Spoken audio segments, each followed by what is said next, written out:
Have you ever felt a deep, unspoken yearning for something more? A desire for clarity in confusion, strength in weakness, or a profound sense of purpose that transcends the everyday? For centuries, people have sought connection to the divine, often believing it was reserved for a select few: prophets on mountaintops, priests in sacred temples, kings anointed for a special calling. But what if the greatest power, the most intimate presence of God, wasn't just for a select few, but promised to everyone? Imagine a time long ago when the prophet Joel spoke of such a radical promise. His words echoed through the desert winds and across ancient lands, painted a picture of a future so vibrant, so utterly transformative, it must have seemed almost unbelievable. Joel lived in a challenging era, a time of national crisis where spiritual revival was desperately needed. And it was in this context that God spoke through him, offering not just a way out of their current distress, but a glimpse into an entirely new reality. In Joel 2, verses 28 to 32, we find this extraordinary prophecy, a divine declaration that would forever change the course of human history. "And afterward, I will pour out my spirit on all people. Your sons and daughters will prophesy, your old men will dream dreams, your young men will see visions. Even on my servants, both men and women, I will pour out my spirit in those days." Pause for a moment and let those words sink in. All people. This wasn't a limited invitation. This wasn't a trickle, but a deluge, a pouring out. No longer would the Spirit of God be exclusively the domain of a few chosen leaders or prophets. Joel foretold a day when the divine presence, the very power and wisdom of God, would be accessible to sons and daughters, old and young, men and women, even the servants, those often overlooked in society. This was a democratization of divinity, a radical leveling of the spiritual playing field. It spoke of a future where intimacy with God was not a privilege, but a birthright for anyone who believed. But how would this incredible promise be fulfilled? Fast forward several centuries to a bustling city, Jerusalem, during the Jewish festival of Pentecost. The disciples of Jesus, having witnessed his ascension into heaven, were gathered together, perhaps feeling a mixture of anticipation and uncertainty. They remembered Jesus' words that they would be clothed with power from on high. And then, suddenly, it happened. Acts chapter 2 describes the scene vividly. Suddenly, a sound like the blowing of a violent wind came from heaven and filled the whole house where they were sitting. They saw what seemed to be tongues of fire that separated and came to rest on each of them. All of them were filled with the Holy Spirit and began to speak in other tongues as the Spirit enabled them.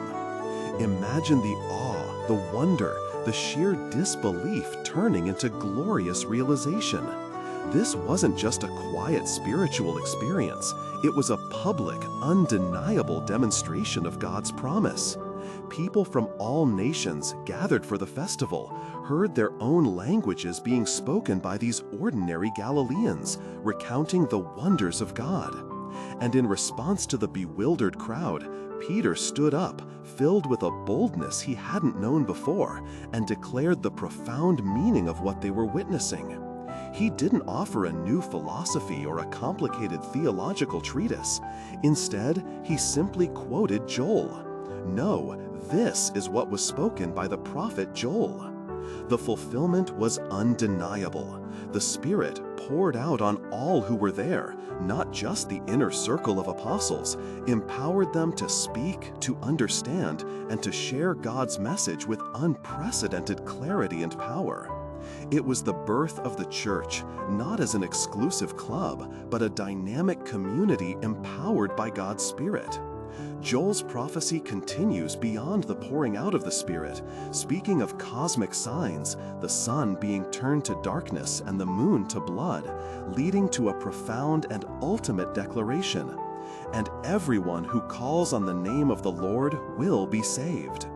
This connection is vital. The outpouring of the Spirit is intimately linked to salvation. The Spirit's presence not only empowers us for service, but draws us to the very heart of God's saving grace, enabling us to call on His name in faith. And what does all this mean for us today? This ancient prophecy, fulfilled so dramatically at Pentecost, is not merely a historical account. It is a living promise. God's presence and power through the Holy Spirit are not confined to the pages of history or the select few.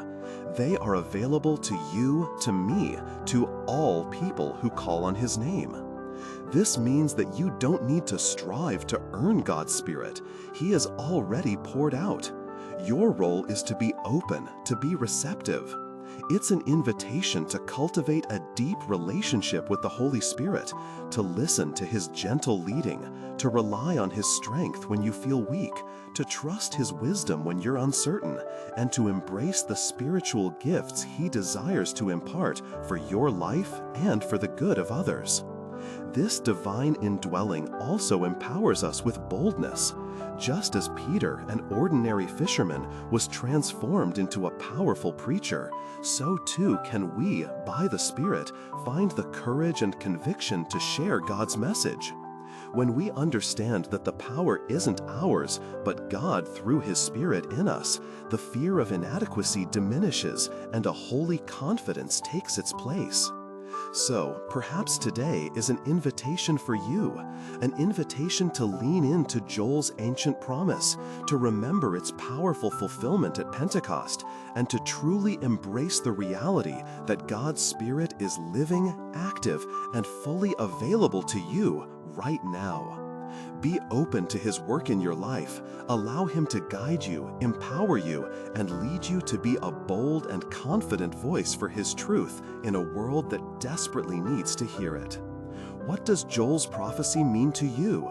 How has the Spirit been at work in your life? Share your thoughts in the comments below. And if this message resonated with you, consider subscribing or sharing it with someone who might need to hear this powerful truth today. Until next time, may you be filled with the Spirit and walk in the fullness of God's amazing promise.